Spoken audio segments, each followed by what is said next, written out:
Get ready for an unfair advantage over your competition. This is the Sales Edge podcast, where globally recognized sales expert and trainer Joe Pici helps you sharpen your skills for booking more appointments and closing more deals. And now, here's your host, Joe Pici. Hey team, we're back. This is the Sales Edge. This is podcast number 46. And here at the Sales Edge, we're looking to help you get that competitive edge in everything you do. Whether you're raising a family, building a business, building a career. Don't we want that competitive edge? Don't we want to be able to achieve?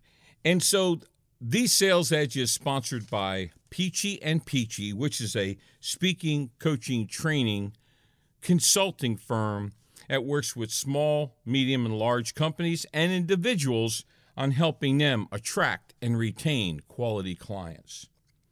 So as we move forward in our podcast, we want to thank you. We always want to thank you and be extremely appreciative of our following as it's growing and the different countries we're going into, and your desire to help us grow by liking this, sharing it, making a comment, sending it to your peers. To you, we have some companies using it in their actual companies as a kind of a reinforcement, and we appreciate that.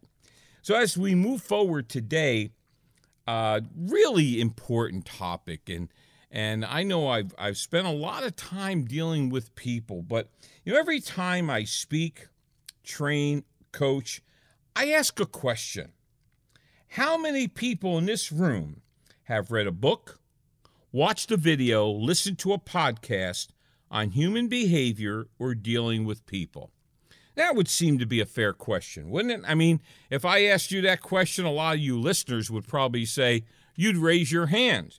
But I'm sorry to say that less than 5% of the people that we train and speak are really focusing on how to get better at dealing with people. And yet, they'll spend so much money on advertising, on knowing their product or service, knowing the best techniques, making sure they have nice clothes, they smell good, they brush their teeth, and yet they can drop the ball on the most important ingredient, which is how do you satisfy people's number one burning desire?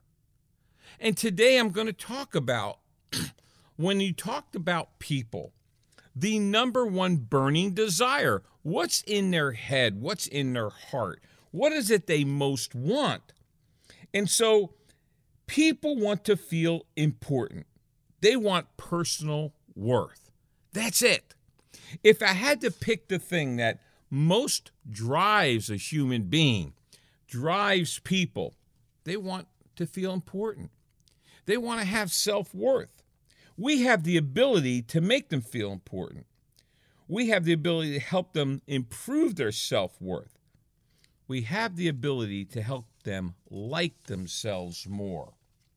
The quickest way to improve our human relations is how we value other people. And I'm not talking about people that are going to make us money. I'm talking about everyone. I'm talking about the cab driver that takes you to that conference. I'm talking about your garbage collector, the person who delivers your mail. I'm talking about, your 5-year-old nephew. I'm talking about every single person. We just got finished with the beginning of a sequence on habits, and if you make it a habit to do this to people, you're not taking one hat off, putting on another hat. Our motive should not be to build this person up so I can get something back from them. Okay? It's not, when I'm not talking about an ulterior motive, and please hear me, hear my heart. I'm not talking about I'm going to treat this person with respect so they'll give me something. It's not about what's in it for me. However, I will promise you something. When you become other person centric, when you begin to build people up, when you become a people builder, when people recognize you as the edifier, the encourager, the builder, there is something that will happen. In the book by John Cialdini, the book called Influence, and if you've never read that book, I would highly recommend it. There is a portion of that book, a chapter or two, that speaks about the law of reciprocation. Now, the law of reciprocation clearly states when you do something for someone, okay, when you do a positive thing for someone, do not look for a return. Don't look for that person to do something good for you. However, in the law of reciprocation, no good deed gets unrewarded.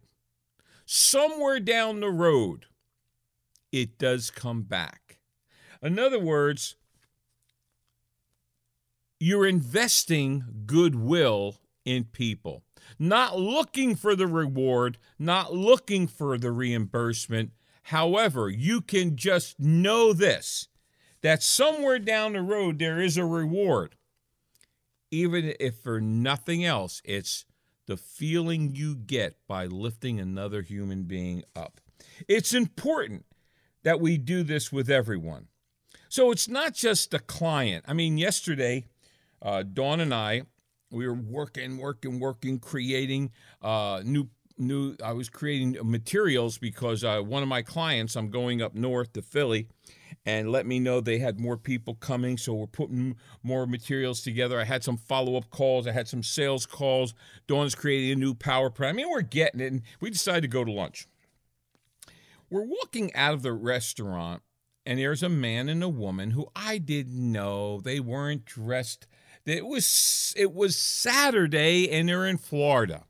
Flip-flops, and I said, "Hey, bud, how you doing?"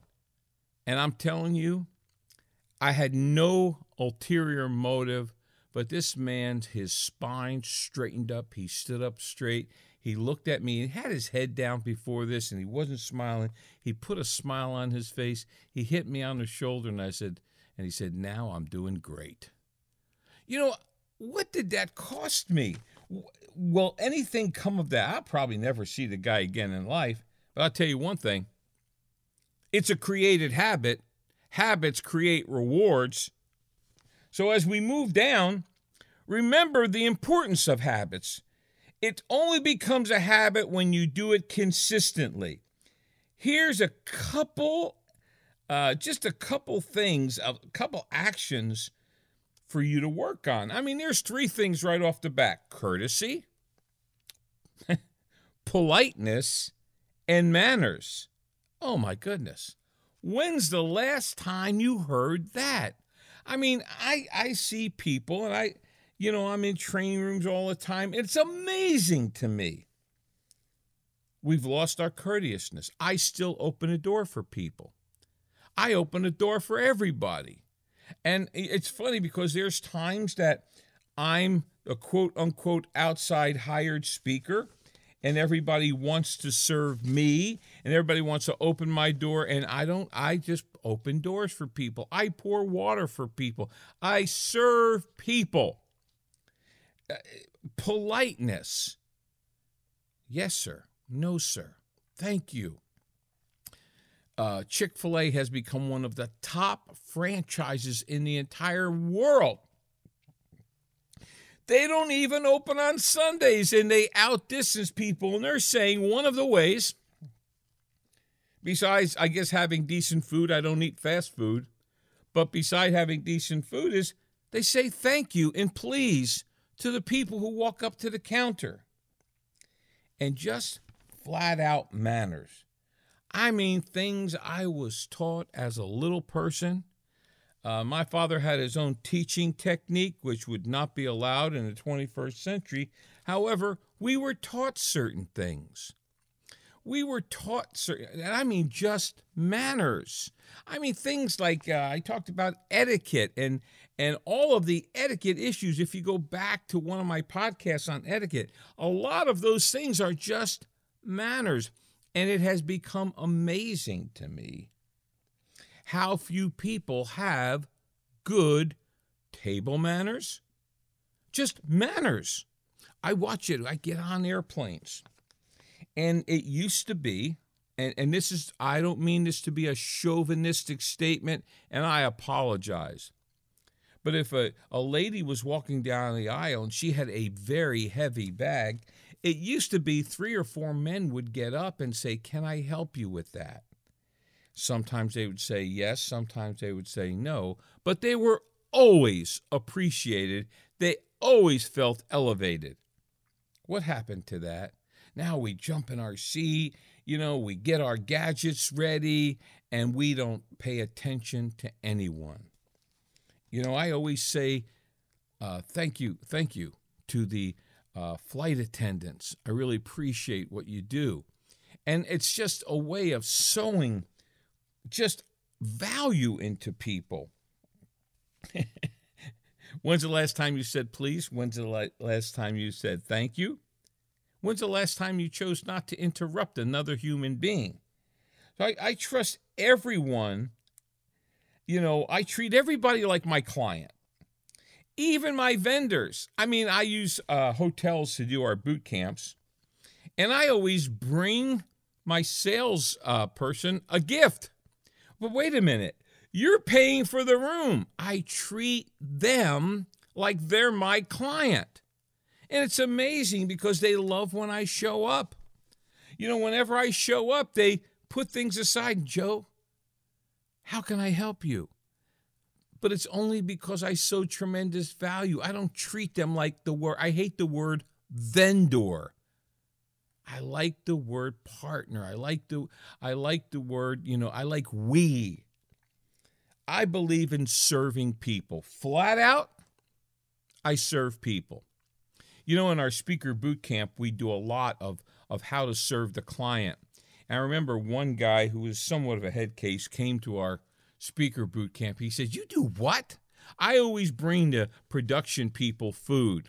I always help them if they need help. I know a lot about that because my son taught me.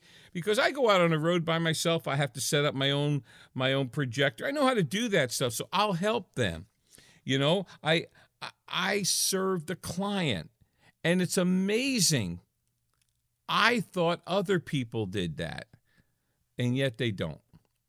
I remember being at a convention, and I was the quote-unquote outside keynote speaker. And I was speaking a couple times over the weekend. And on Friday night, I was backstage, and I was the next speaker up. And the guy, they call him the voice of God, the guy who's at the lectern in the back who's calling the show. He's making the announcements. He's running the show. He gets laryngitis. And they're all looking at each other. No one else knew how to run a show. So I went over to the host and I said, "Hey, when I come off stage, I can run your show." And he goes, No. He said, No, that's not why you're here. You're our guest. I said, "No, I'm here to help you have a great event. Who cares? The people out there won't know." And that weekend I called the show for them. And I didn't take extra money. I just served the client. We need to help other people gain personal worth. Now, studies have been done and found some of the principles causing unrest in people. Here's a few. Failure to give credit. When you don't give credit to people, they feel a lack of worth. When's the last time you gave somebody credit? The next one, failure to correct or attend to a conflict. You got conflict going on between people. When's the last time you stepped up to try to put water on the fire, resolve it, and really help these people get their self-respect back? Failure to encourage. Again, I say this, but because of the way I'm wired, I could very much fall into the taskmaster role. People don't want a taskmaster. They want an encourager. When I was working with a client a couple of weeks ago, and they had never made outbound calls before. And I remember this one young guy, and I could see he was really nervous. And I said, "Hey, buddy, Marcos, you can do this. You're going to do this. You got what it takes." And, through his nerves, he overcame it. He looked that in the eye and did it. And then I continued to encourage him. I didn't criticize him. I didn't find out what he was doing wrong. I looked for what he was doing right. How about this? Failure, listen to this, failure to ask opinion. When's the last time you asked the opinion of people around you? That gives them value. Failure to celebrate progress. Some people think, well, they're supposed to get it done. Why do they need a pat on the back? Because they need one. And favoritism. Favoritism can destroy a person's worth. There are few ways to uplift another person. Number one, see other people as important. No gimmicks, but see them as important. Everybody has worth, and edify that. Okay? It's proven that men and women have the largest impact.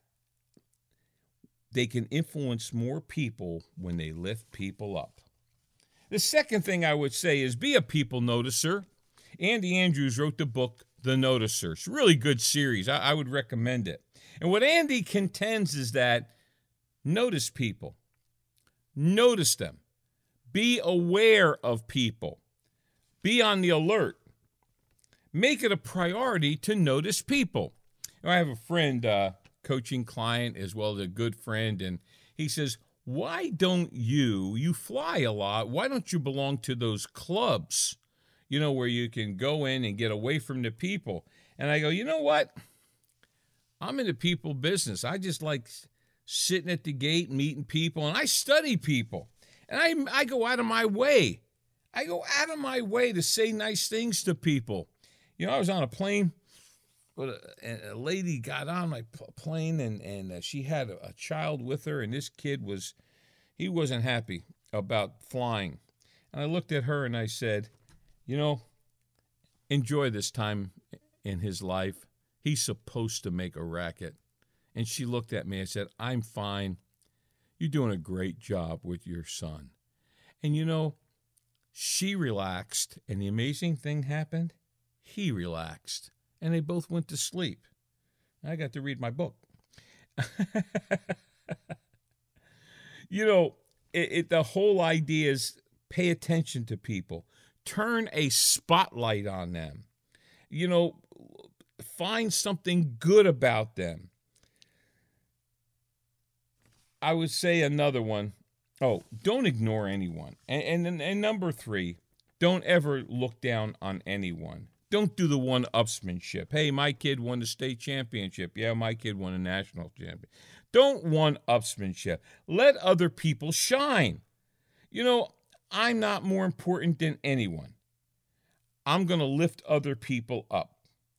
Never try to top another person. Remember, you want to make a good impression on the other person. The most effective way ever discovered for impressing other person is to let them know you are impressed by them. So, folks, I'm going to say this to you, and I mean this. Be a people noticer, be a people edifier, be a people lifter. Don't have a price tag on that effort.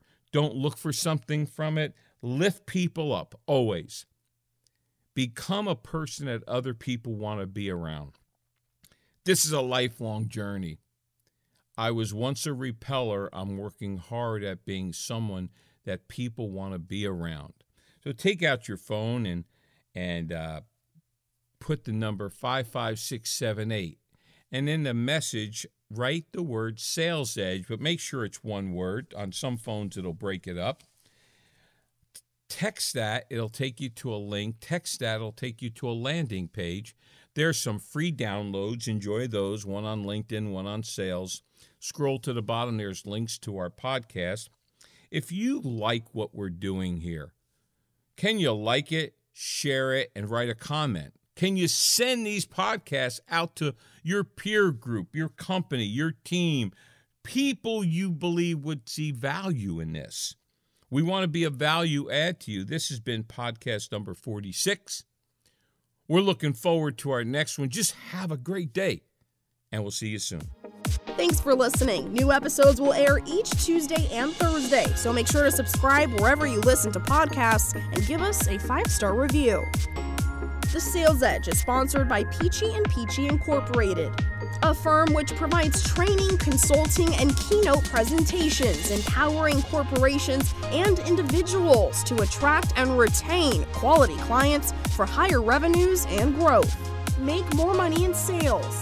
Speak with Joe in person by calling 407-947-2590 or visit www.peachyandpeachy.com. Spelled PICIAND, PICI.com.